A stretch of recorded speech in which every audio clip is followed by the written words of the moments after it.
Hey everybody, this is Jim at freechartvideos.com, where the videos are of charts and they're free. I think that might be my new slogan. Or it could be using time-honored techniques to understand modern markets. This video is for educational purposes only. It is not intended to be used as any form of investment advice. I can draw lines on charts, but you have to draw your own conclusions from your own due diligence and make investment decisions that are suitable for your financial situation. I'm not a licensed professional. I'm just a guy who draws lines on charts. So let's look at the S&P. Okay, first thing I have to say is the service that I use for the charts, which is freestockcharts.com, had a server issue today. So that means two things. It means all of my lines that I've been drawing over the past years are gone. At least they're gone for right now. They might come back. They might be able to back that up or something, or they might be able to retrieve that information. The second thing it means is that if we look at a 5-minute chart on today's chart, it's going to look like a 35-minute trading day. There it is. Boom. Maybe a little bit longer than 35 minutes. But not much. Well, it looks like we had the open, and then we missed a bunch at the close. Either that, or they are now beginning to rebuild this data, because I don't remember seeing this earlier. When I looked at it a little while ago, I don't remember seeing anything but this last 35 minutes of trading. So maybe they're going to be slowly getting that back online. But what that means is, with this gap missing, it throws the lines off. So we're going to speak in a little bit more general terms and take a look at this chart, maybe a few others. But basically, you can see that the day got off to what I thought was a rockin' start. But when it started to head back down, that just tells me this market it just can't make up its mind. Up, down, up, down. The good news is this still looks like we're kind of in back test territory for this line. And well, I'll make this the color it used to be. That was blue. It looks like this still could be the case, and we still have this rising line. We have actually those two necklines. We had the purple one that was drawn from here across here. That has not been violated yet. Then we had that secondary one that was running here. That one did get taken out. So, it's just, what do I say?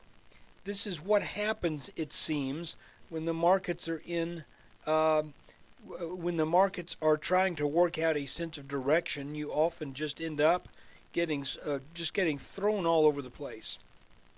So, make a long story short, when things started to head south, I started doing a little paring back. I sold some things for small losses, and I sold some things for small gains.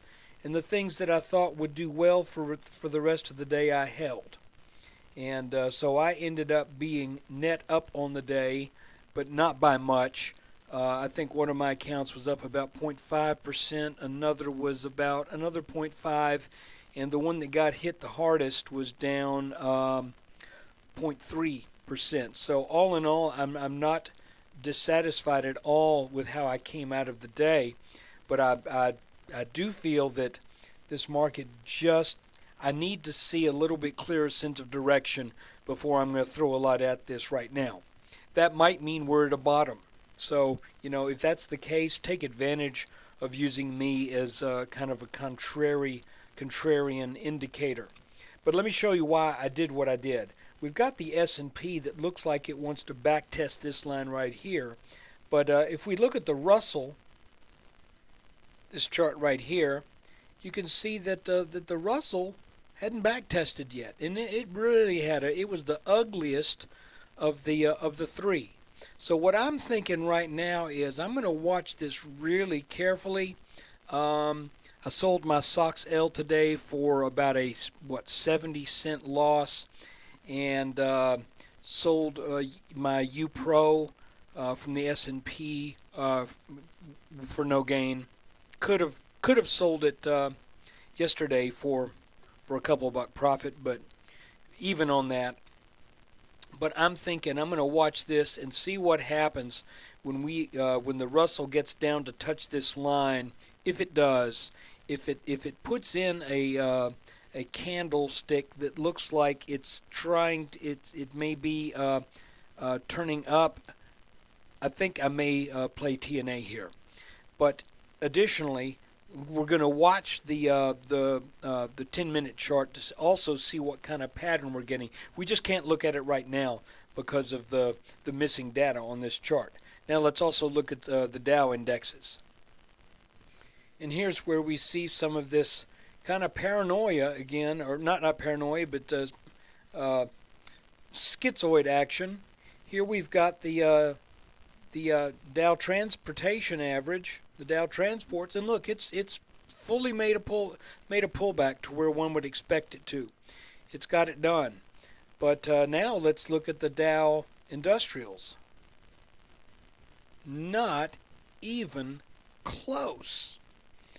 So it's kind of like, well, you have to decide pick your poison. I mean, what are you going to do? These patterns are just at different spots. It looks like the Dow could easily come back down and test 12.2, 12.150, something like that. That's 300 points below us. So it's just really the indexes, the small caps, and we'll look at the Nasdaq too in just a second. But you can see when you see this kind of disparity between this chart and this chart, which one do you go with? I mean, people say this is the leader. Well, if that's the case, then the Dow should be down, up, and then down again. I guess. I don't know. But you can see this is about where the Dow is right here, the Dow 30. You see? So let's look at the Nasdaq real quick. And we see that we've got a completed back test of this blue line as of today. And with the numbers that Google beat with after the close today, it looks like the Nasdaq's going to bounce tomorrow. So there you have it. It's a little bit of a mess. So therefore, I'm pulling back right now, and I'm just going to kind of pick and choose very, very carefully.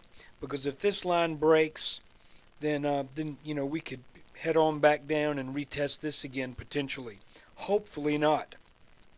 I'm hoping that that this is not a Head and Shoulders top, but rather that this is a consolidation pattern that will lead to